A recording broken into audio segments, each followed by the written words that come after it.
I grew up in South Jersey, little beach town in Jersey, with a large family, 8 kids. And my dad had a dinner theater when I was growing up, so I grew up on the stage at a very young age. And I was doing great in the first, out of the gate, I guess. And right around 12 or 13, I was introduced to alcohol, and I went from here to almost overnight into a whole nother, I became a whole nother person, actually. It took me about a year to completely destroy everything that I had built and worked for and whatever at that young age, and was basically going into high school and was ready to quit, and was over parents and when to be home, and alcohol was I can't tell you the feeling I got when I drank, but it was the answer. And so I decided I couldn't handle it anymore, and I had to run away. And so at that time, it was 1982. So I think it was Fort Lauderdale was the big thing, and I was on the East Coast, and it was kind of cold. And so I was like at a keg party, and I grabbed my closest buddy, and I said, "Let's go. We're going to Fort Lauderdale, and I'm starting over. I'm getting out of this place." And so we stole my dad's Cadillac and drove down to Fort Lauderdale at almost 14. I could barely see over the steering wheel, and I was drunk as we left. And I remember coming to in Washington, D.C. The sun's coming up, and I'm driving this Cadillac Fleetwood, and my buddy's in the car, and I got like 7 suitcases, all my life's belongings, and I'm like, oh my God, what did I just do? And I had this overwhelming sense of sadness of just like, I just left my whole life. And I knew I couldn't turn back. And so I had to keep going. And I just was like, well, I did it, and this is it. I gotta move on. So I did, and we made it. We went down to Fort Lauderdale. We made it down there. And that didn't last long. We bumped into somebody, and we shacked up for a couple days. And long story short, our parents had tickets for us waiting, and we had to go back home. And they were just like, okay, we're gonna pretend like nothing happened. And we're just gonna, move on. And just, we don't know what they didn't know what to do. They were like, So, yeah, so at that point, I lasted another couple months, and I said, you know what, I gotta go. And I went and did the same thing. And I went back to Fort Lauderdale, and it was getting ugly. And at that point, I ended up coming back to New Jersey, and long story short, I went to treatment. A judge ordered me to a treatment center to this place called White Deer in the mountains in Pennsylvania. And it was, man, I went in kicking and screaming. I was like, oh, I'm not an addict. I'm not an alcoholic, blah, blah, blah, blah. And I was, a teenager, and I was, I had earrings and shaved. I was a mess. And I had a breakthrough when I was in treatment. And I let go. I said, you know what? All right, I admit I got a problem, and I let go. And at that point, everything turned around. And I had 5 or 6 years of sobriety after that. We ended up moving down to Florida, actually, the family, and I went into NA and AA, and I had a really good recovery, actually, at a very young age, and was in and out of therapy, and I was loving it and enjoying it, because I knew that if I didn't do that, that my answer was to completely rebel and be a maniac. So I kind of went the other way and tried a different route, and it was working. And the only thing is that a buddy of mine in NA was going to California, so we threw him a going away party, and I ended up meeting a stripper. This is when I was junior in high school down in Florida, and I ended up moving in with her actually when we came back from LA, and my parents ended up moving back to New Jersey. I stayed in Florida and said, "Don't worry, I'll finish high school down here." And I didn't go back to school at that point, except when it was senior year, when everybody else was graduating. Again, I had this flash in front of my eyes, like, "Oh my God, what am I doing?" And so I took a high school equivalency test and went into junior college, and then I decided, well, what am I going to do with my life? So I like acting, and I've been on the stage since I was 10. My dad had a dinner theater, and I was like, you know what? I'm going to study acting. I know that's not the best thing to study at school, but I have to do something that I like.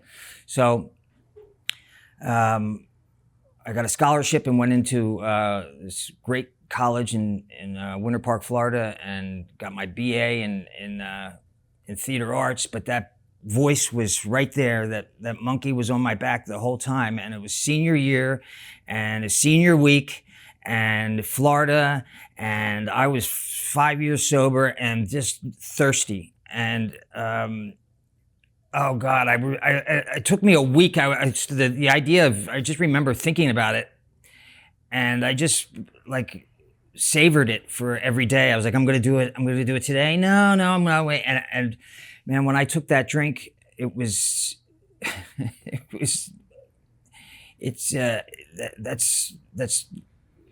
my nemesis. It's what I have to battle. And it was so powerful. And it was, at that point I knew that it wasn't going anywhere. So I just let it on, and I got into a conservatory in New York City for acting. And so I went to, graduated college, went to New York, and it's a 2-year program. And in that first year, it was great. I was on Broadway. I was studying, acting with some of the best teachers in New York, and Al Pacino was on the board of directors, and it was just great school, great experience. But my head was so far up my ass, I didn't even realize, here I am on Broadway going to, since I was a kid, that's all I wanted to do. And I didn't even realize what I had. And, you have to be asked back to the second year. And I remember I went to the meeting with the president of the school, and he said, "Billy, the teachers love you. They say they want you to come back, but they're leaving it up to you, and they want you to make the decision carefully and make sure that you come back. If you come back, that you come back 100%, and that you would know what that meant." And I know they know, they could see me struggling. It was a very intimate year because they were in my business. We were studying characters and, going through it. It was intense. So they could see me struggling with alcohol and drugs. And they didn't want me they wanted me to respect my art a little bit more, my craft. And I understood what they were talking about, because it's not fair to do that. And so I said, let me think about it for a couple weeks. And I spent the next 2 weeks in a bar, I'm 21 years old and 22. And, and I went back to the president of the school. I said, "Yeah, I think I have some exploring to do. I have to go, discover some things and figure some things out." And in the back of my head, I'm saying, "That's all right. I'll come back to my dream. It's no big deal." And it really didn't set in. It didn't sink into what I had done. It took about a year or two, and then I realized what the power of drugs and alcohol at that point had compounded, and more and more and more. And I realized how far gone I was and what I had done. And it's just like, there's moments in life that are indelible, where you just kind of, where you get glimpses of them as you go. And it's like, and that's just one of those moments where it's just like, God, it was just really a sad moment. Like, it's just, I couldn't touch it, and it was gone. It was gone. And I knew that. And, and so I I then I put on my seatbelt, and I had spent the next 10, 12 years until I was like 33, drowning that guilt and beating myself up and partying as hard as I was a binge drinker and partier. So I would just go until I couldn't stop, and then I would stop, and then just recover until I could walk again, get my sense about me, and then go back and dive into it again. And it's just like I just always had somebody yelling at me like, Billy, Billy, Billy. There was always a girlfriend or a boss or somebody trying to get me to. I was late. It was a mess, and I was tired. And at 33, I was back in Florida again, and I was gonna kill myself. I was like, I can't do this anymore. I hit another bottom basically, and I had gotten sober with a friend of mine. She had remained sober the whole time, and she was out in California. And so I called her, and she said, "Come on out to California." And I came out with like $20 and a lot of willingness, and came out to this group called the Pacific Group, and it was a really strong AA group. And man, I grabbed it quick, and I got a job pretty much like within the next week. I moved in with somebody that needed a roommate within the next week, and then I got a car a couple months later, and I was working within 6 months, life was completely different. I was working out. I was down in Venice Beach, working out during this, in the sunrise. I got the Pacific Ocean, and it was just like, those moments, just working out. And it's just like, God, where was I? I was going to kill myself 6 months ago, and here I am. Life is completely, better, and it's turned, and it was good, and it was, but man, the addiction, the alcoholic, the monkey, it never leaves, and it never left, and it was, I was approaching my second year. I was going to get my 2-year medallion, and I kind of drifted away from the group a little bit. Wasn't going to as many meetings, and my ex-girlfriend from Florida moved out here, which was a bad idea, and that was the start of falling back into some patterns, and I was like, oh, I can lean on that a little bit, and I prepared myself for a relapse, and I went out one weekend and completely destroyed everything that I worked for this 2 years here, and it killed me. I walked around like a zombie for a week in Hollywood, like, oh my God, what did I just do? And I had no idea what I was going to do, and I knew that I wanted to die, but I didn't have the balls to kill myself.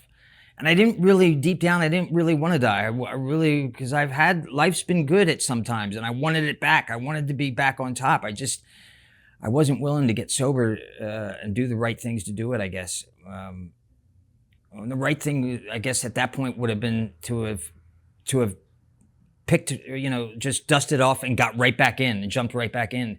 But I couldn't do it. I just couldn't do it. So it is what it is. I knew that I couldn't do it. I didn't have the strength, so I was a zombie. And then I bumped into this, crystal meth. And I hate to say it, but it was a godsend. And I believed it was at the time. And I kind of, I don't know how, it saved my life. It really did. I realized that it cured my depression immediately. I didn't want to kill myself anymore all of a sudden. And I was a mess when I drank, I was horrible. I mean, I was the guy you didn't want to be around that came in. You were like, it was like, oh God, this guy, here he is, quick, and hide. And with meth, it was different. I figured out how to behave correctly, and it made me actually responsible. It was strange. The formula that I had been looking for all this time was right there, and I embraced it, and of course here I am, shooting meth, and I'm praying as I'm shooting, with gratitude. It just didn't make sense. It was bittersweet. I was using it to substitute, and it worked. And I think the best thing to have done would have been to, at maybe whenever, would to have been left that alone, and then when I got strong enough to get sober or whatever, maybe not sober, but maybe move on to the next phase. But I didn't, and I let it, and I just kind of, man, here I am. It's 2000. That was 2005. And it's 2020, 22. Oh my God! So it's been over 20 years that I've been, shooting dope, and I couldn't support myself ever when I was, drinking and doing drugs. I always leaned on, a girlfriend or something like that. But when I got on meth, I completely changed and was, it has a strange sexual connotation to it, and it kind of opened me up a little bit. And I was already very comfortable around guys. I grew up in the theater, so I was, all my friends were always gay, and it was just like, I felt more, in the theater, it's not a gay thing, it's just whatever. So I realized that there was a lot of money to be made, especially in LA, and I was right near West Hollywood, and it was just like, Craigslist was just starting up. It was actually a really interesting time, and there was a brief period before the psychos got on Craigslist, and it was actually really, really cool site to get onto and meet people. It only lasted. It was a brief window, and so I was dealing drugs, and I was doing erotic massages.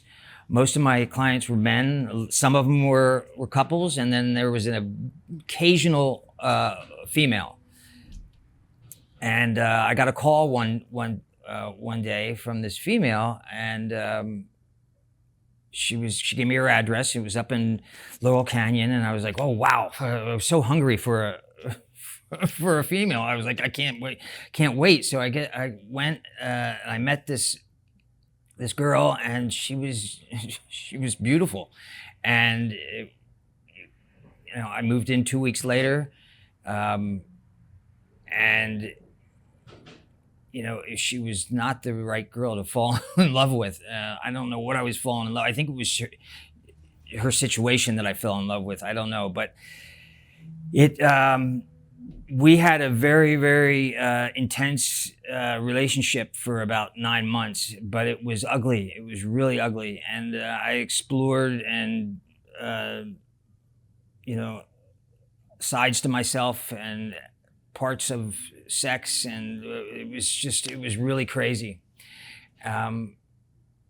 She introduced me to something called rough sex. And, and believe it or not, I was actually, very tame up until that point. And so the type of sex we were having was really, really rough. She wanted to be knocked out, basically, and have to come to and kind of, figure out who's fucking her and whatever. And that was her rush.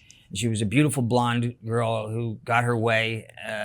And so she got off on, she wanted to be, slapped and put in her place, and that got, and I was like, so I found a happy medium in there. I did it to where, it wasn't too much, but to where I felt comfortable, and we had, we were shooting dope, having rough sex, and, basically what happened is it ended, with me in jail, and with 4 charges on me, 2 counts of corporal injury, false imprisonment, and sodomy by force.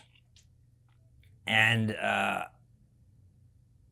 man, that's another indelible moment in the cop car going, oh my God, what is happening? And I remember saying to the officer, I'm like, how long is it? What's going? They didn't even, I mean, if I'd have known what was coming up, I don't think I would have been able to handle it, but it was just moment by moment at some point. So here I am going into the LA County Jail with a sex charge, and it's not the place you want to be with a sex charge. They by law have to protect pedophiles, but if you have a regular sex charge, they don't have to. If they're not obligated to protect you, but you're as good as done anyway.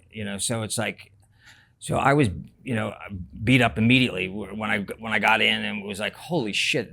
I'm still trying to get her out of my system and trying to come to with what just happened, and I'm like, I can't deal with it. So I was like, I was trying to have a nervous breakdown. I couldn't do it. But I was like, so what do I do?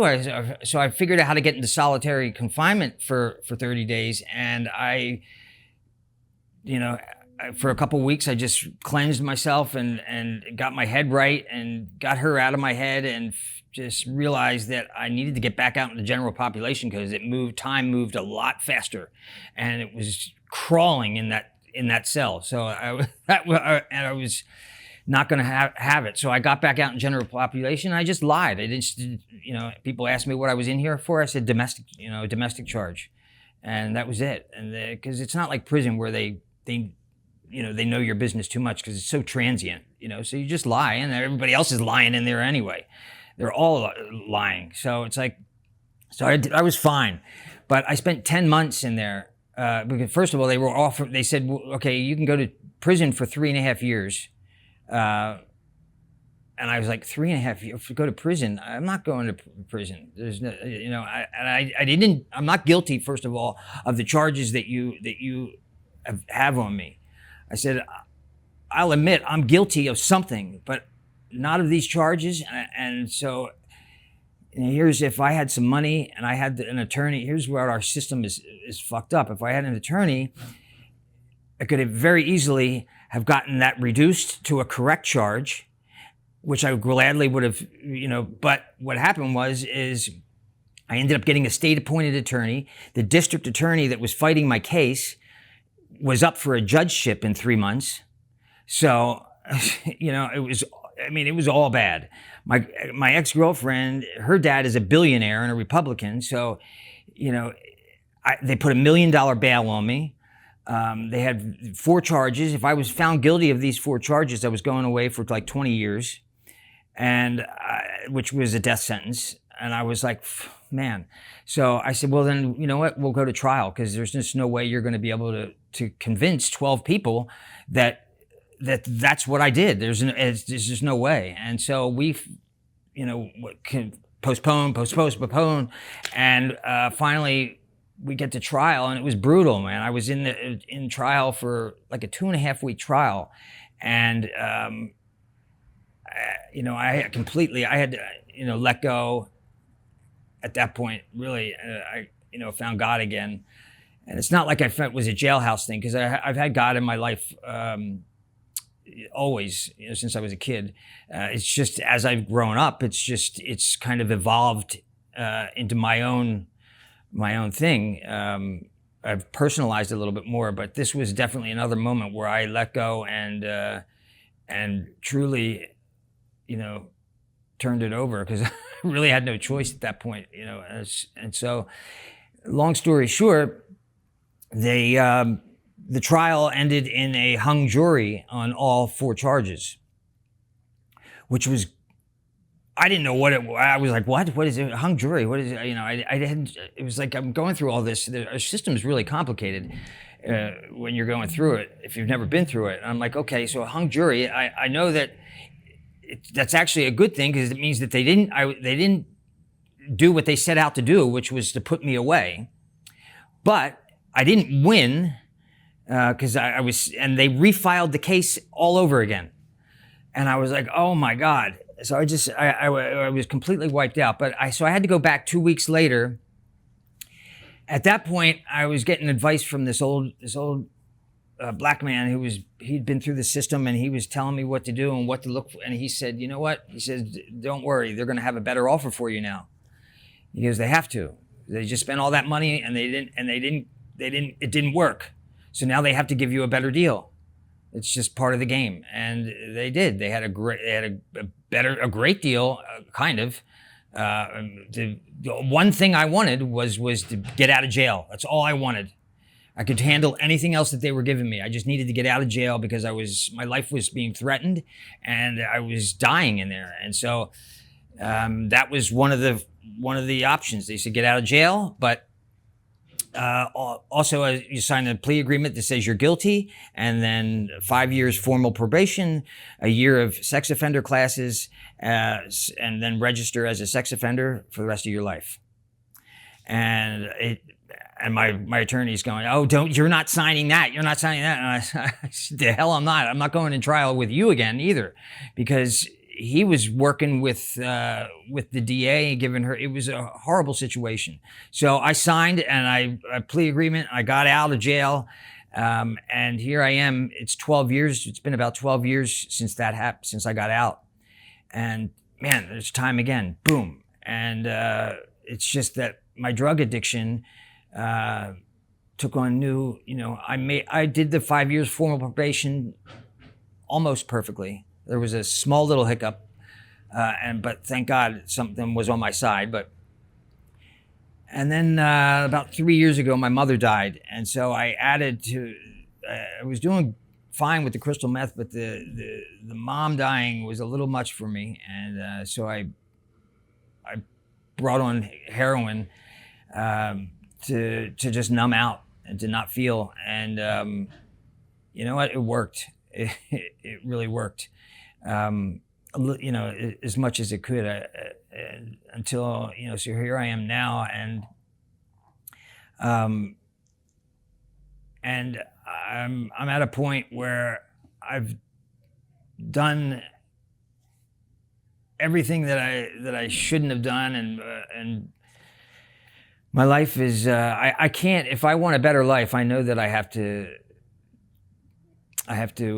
leave drugs and alcohol behind, and I'm finally at a point where I want to do that, and so now the challenge has been trying to get into a detox, and it's kind of challenging, actually. I'm ready now, and it's like there's a waiting list in some places, and then Medi-Cal, some places don't take this, and so it's like, gosh.